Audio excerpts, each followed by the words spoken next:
Assalamualaikum warahmatullahi wabarakatuh dan selamat pagi teman-teman. Ketemu lagi dengan Sugina Sugi Bekasi. Kita lanjutkan lagi untuk penelitian atau observasi budidaya ikan gurame soang yang saat ini kita sedang melakukan riset terhadap ukuran bibit. Perlu saya sampaikan kembali, untuk ukuran bibit ini sangat penting sekali. Kenapa? Saya sudah pernah melakukan beberapa observasi sebelum-sebelumnya, jadi di tahun 2018, 2019 sampai 2022 itu kami sudah melakukan beberapa kajian atau observasi untuk pemilihan bibit. Pernah melakukan untuk beberapa ukuran-ukuran bibit si gurame soang. Di antaranya adalah ukuran paling kecilnya waktu itu adalah 1 korek. Terus berikutnya lagi sekitar 3 jari, berikutnya lagi ada yang sampai 4 jari. Jadi artinya memang sudah besar-besar. Kalau dari nilai harga per ekornya itu yang pernah saya lakukan adalah yang 1 ekor paling kecil itu 2.500. Terus berikutnya lagi yang ukuran 3.000. Jadi 3.000 itu juga sudah pernah kami lakukan. Rata-rata banyak teman-teman. Jadi kalau saya menebar di sini itu di atas 300. Pastinya di atas 300. Terus kalau 300 rata-rata 600 lah, 600 sampai 800 sampai 1000-an. Itu yang pernah kami lakukan penebaran di sini.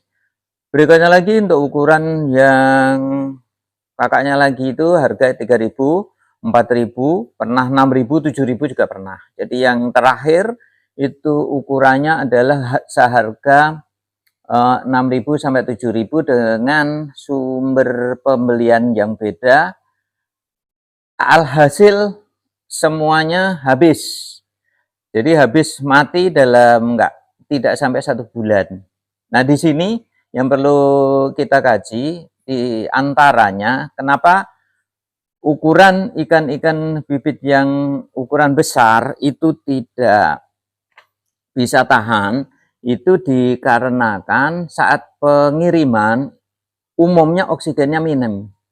Oksigen minim, terus kita tambahkan lagi, kita masukkan ke kolam yang kondisi airnya itu kurang baik. Jadi kalau menurut saya komponen yang paling utama di dalam budidaya ikan gurame khususnya dan lebih umum itu adalah ikan air tawar. Di saat-saat kritis itu adalah di saat pembelian bibit dan pengiriman bibit sampai penebaran bibit. Di sini tentu sangat fatal kalau kita tidak bisa menangani dengan baik. Terus berikutnya lagi tidak bisa memilih bibit yang baik. Nah, kenapa ukuran bibit itu kemarin kita juga yang sebelumnya, yang untuk angkatan ini setelah nila, itu kan pernah saya tebar ukuran segede kuaci. Nah, segede kuaci itu ternyata dia masih ada makanan asli dari induknya saat masih telur, itu ternyata juga kurang baik. Jadi akhirnya waktu kami terbar itu sekitar 600 di kolam ini, yang tersisa kira-kira tinggal mungkin di bawah 100. Nah, tentu ini sangat kurang pas ya untuk dilanjutkan. Selanjutnya lagi saya naikkan lagi kakaknya lagi dengan ukuran kira-kira itu kalau dilihat dari lebar itu sekitar rata-rata sekuku, kuku jempol. Ya, kuku jempol sampai kuku ini jari telunjuk. Adapun panjangnya itu sekitar 3 sampai 4 cm dengan harga rata-rata itu 1.300. Lalu saya tebar di sini sebanyak 2.000, teman-teman. Jadi nanti kita langsung lihat saja. Ini terjadi kematian itu sekitar mungkin sekitar 100 lah, ada 100. Nah, penyebabnya kalau kali ini bukan karena bibit. Jadi ukuran bibit saya kira sudah sangat ideal sesuai yang sudah saya perkirakan.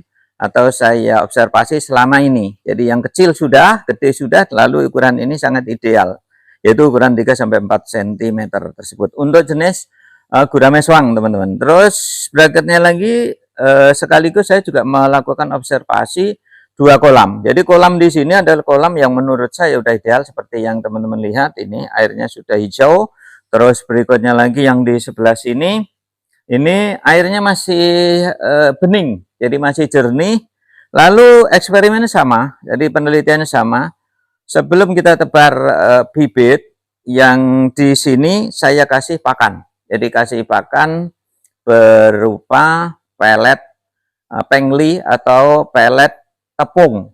Jadi bentuk pakanan masih tepung. Terus berikutnya sama, yang di sini juga sama. Selanjutnya di sini saya isi total itu 1.500. Sementara yang di sini 500. Selanjutnya kita lihat hari kedua sampai hari ketiga, kita bisa lihat di sini setelah langsung aja kita lihat ya, sekaligus menceritakan.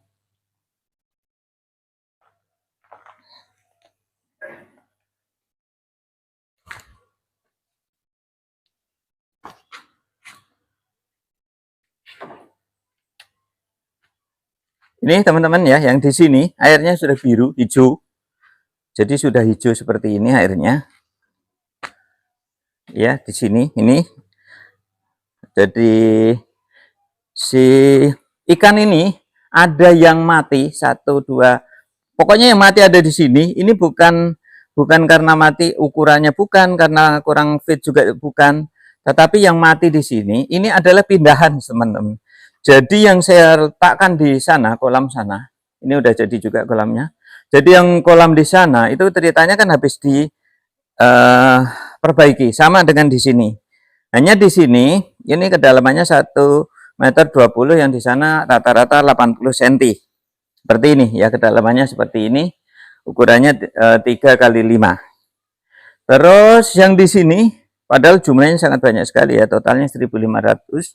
Yang di sini 500. Nah, seperti ini ya. Jadi yang perlu diperhatikan baik-baik dalam budidaya si ikan gurame maupun ikan air tawar itu adalah manajemen air.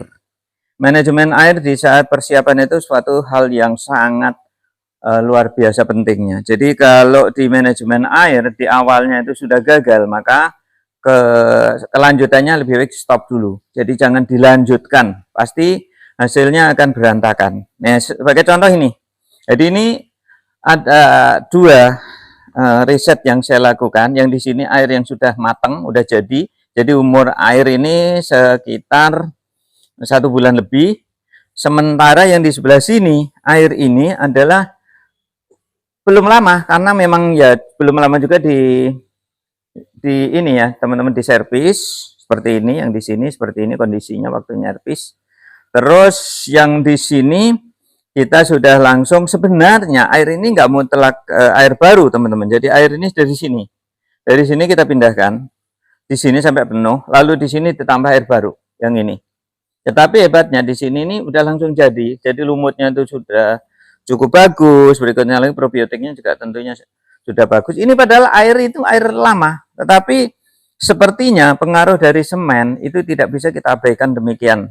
Jadi ternyata semen itu tidak mudah membentuk suatu apa namanya, semacam lumut atau probiotik itu, atau bakteri-bakteri dari probiotik itu bisa hidup dengan baik, teman-teman.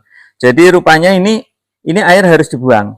Nah, ini sebagai contoh. Untungnya itu saya paham waktu kita ngelihat ada 1 hari kita letakkan, maka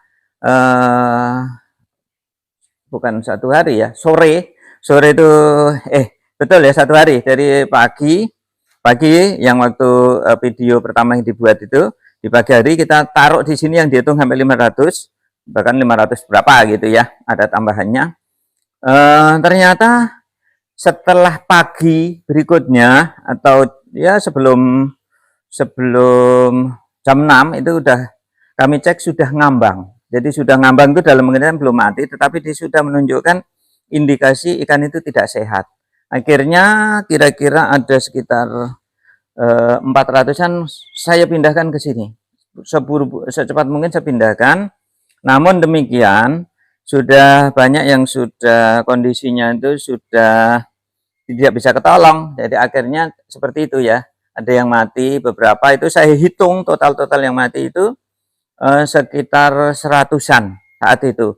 Nah, kalau ditambah ini mungkin juga sekitar ya 125 atau 150 lah paling banyak. Artinya masih ada sekitar 1.850 yang ada di kolam ini. Nah, ini teman-teman cara penanganannya tidak bisa kita lanjutkan. Jadi kalau sudah nemuin gini, nah alhamdulillah saya waktu preparasi itu sudah, waktu penebaran bibit itu sudah punya 2 kolam nih teman-teman. Jadi 2 kolam ini, kolam 1 sudah memang udah fix, airnya sudah kondisi siap.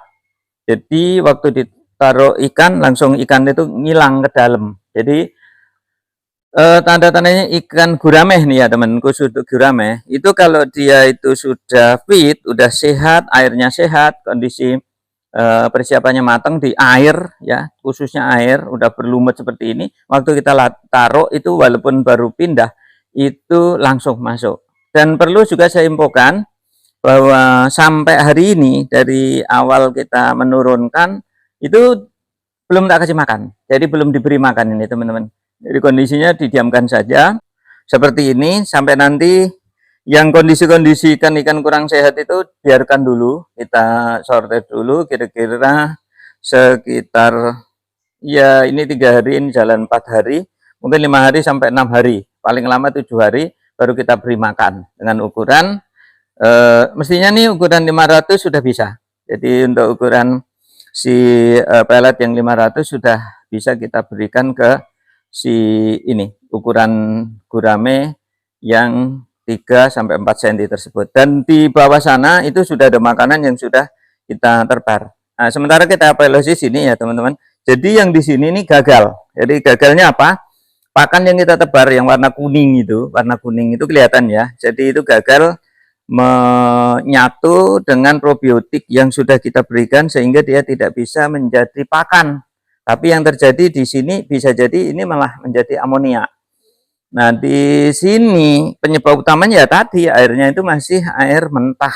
Jadi belum ada ganggang atau lumut yang bisa menyerap pakan tersebut sehingga dia berubah menjadi pakanan secara alami. Ini yang terjadi seperti ini teman-teman. Jadi kalau misalkan kami tidak melakukan 2 riset yang beda, mungkin tidak ada yang bisa kita ambil atau tidak bisa saya menyimpulkan ke teman-teman. Tapi dengan kondisi seperti ini maka saya dengan mudah untuk melakukan kesimpulan bahwa kesuksesan untuk penebaran bibit sampai nanti besar yang pernah saya alamin itu adalah di manajemen air. Nah, manajemen air seperti apa yang saya perkenalkan ke teman-teman. Jadi rencana kami punya kolam ada total itu yang gede 1, 2, 3, 4, 5. Ada 5, sementara yang kecil itu yang pojok sana itu ya kelihatan ada 4. Tetapi di sini ada perbedaan-perbedaan kedalaman ya teman-teman. Kalau yang ini dalamnya 80, yang paling dalam itu adalah 1,20 meter, itu yang terdalam. Terus kalau untuk di sini ini kedalamannya 2 meter. Ini 2 meter nih teman-teman, nih yang masih belum disair, ini masih harus dipreparasi, harus dibetulin lagi karena udah bekasnya nila ini. Bekasnya nila ini di sini. Jadi bisa saya jelasin ya teman-teman, ini ada 2 pipa besar sama pipa kecil. Pipa kecil itu berasal dari sana tuh, yang pipanya berdiri-berdiri itu. Ini pipa besar ini berasal dari sini, jadi dari di sini. Jadi pipa besar sama pipa kecil ini berfungsi satu, yang pipa besar ini, lubang pipa besar ini ya, pipa besar ini sebagai overflow, jadi atau membuang kotoran-kotoran yang bersifat minyak. Jadi kalau yang ada minyak, kadang-kadang pelet kan ada minyak, nah kita buat overflow, maka nanti minyak ini akan kebuang ke dalam ini, lubang ini. Sementara kalau nanti dalam pemeliharaan itu sudah lama, sudah ikan itu besar atau pakan dirasa sudah terjadi endapan, maka terutama gurame itu kalau pakannya sudah masuk ke pakan yang vegetasi.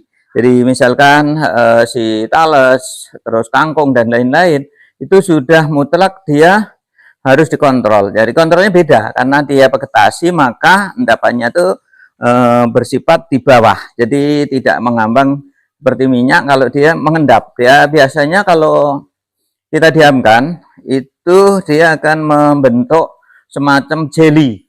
Jadi seperti jelly itu. Kesalahan saya waktu itu, waktu melakukan budidaya itu tidak dikontrol dengan baik, sehingga ikan-ikan yang tinggal jadi duit itu mati karena kekurangan oksigen di bawah sana, di bawah kolam itu isinya seperti jelly itu.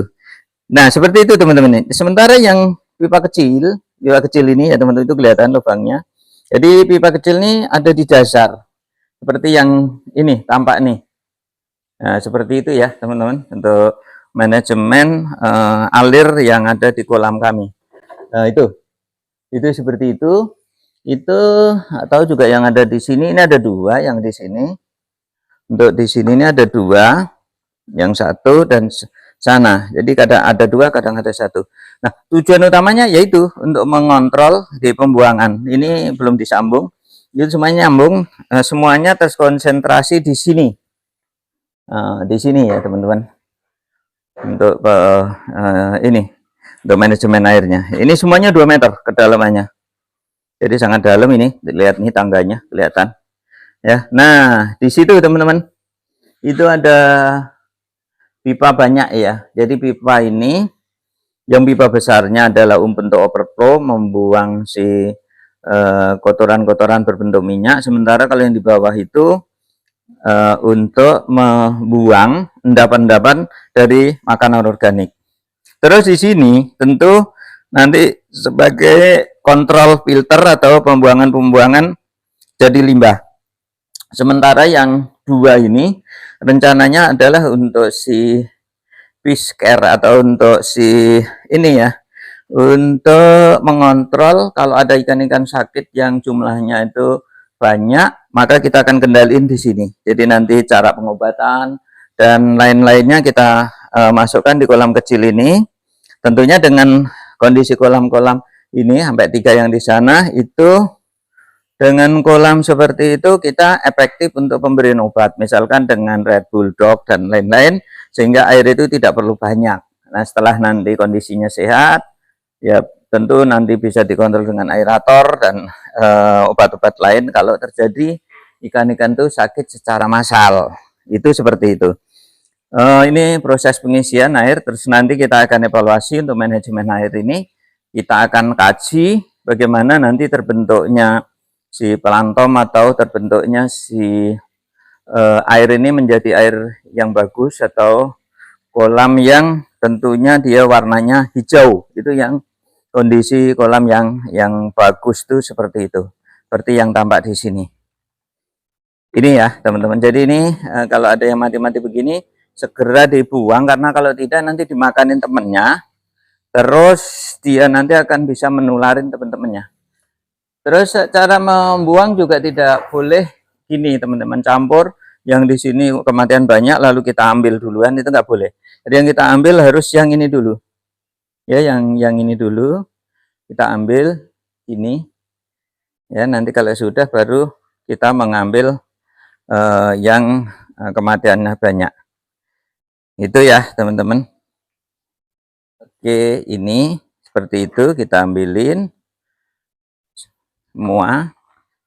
Jadi nanti harapannya dengan cara pemberian pakan itu nunggu 1 minggu, nanti ikan-ikan yang ada ini akan makan dulu makanan yang sudah disebar sebelumnya teman-teman. Jadi sudah disebar itu dihabiskan dulu ya, lumutnya bagus ya, kalau teman-teman bisa lihat itu nih hijau semua. Terus nanti kalau dia terlalu pekat, itu kita kontrol ini ya, ini ada keran, ini kita buang. Biasanya ada, kalau kita ngasih makan pelet itu nanti pasti ada minyak. Nah, saat dia ada minyak, maka kita kontrol di keran ini. Keran ini kita kontrol, kita buka, lalu kita alirkan kecil saja, nggak boleh terlalu besar. Jadi kecil saja supaya nanti si minyak ini tidak campur, tapi dia nanti akan terbuang ke lubang itu. Terus ini beberapa galon-galon ini memang persiapan untuk menyiapkan pakan lebih lanjut, yaitu pakan organiknya atau pakan dari vegetasi, dan itu sudah dimulai di depan. Nanti berikut-berikutnya lagi, video-video berikutnya lagi akan kami tampilkan. Adapun selanjutnya untuk preparasi kolam ini di sini dulu, sekaligus membuang air yang gagal terbentuk menjadi lumut, itu kita buang sekalian ke sini. Tujuannya untuk membuat dia terendam, terus nanti setelah itu baru dilakukan penembelan, karena kalau langsung ditempel itu terjadi crack. Nah, saya kira itu ya teman-teman untuk evaluasi dan sekaligus memberi suatu gambaran berdasarkan pengalaman dan observasi saat ini mengenai ikan gurame atau penebaran pemilihan bibit gurame soang yang ideal itu ukurannya seperti itu, yaitu 3-4 cm. Terus berikutnya lagi pemberian pakan juga seperti ini, kita rendam dulu, tetapi dengan catatan manajemen air harus sebaik mungkin. Sekian, terima kasih. Wassalamualaikum warahmatullahi wabarakatuh.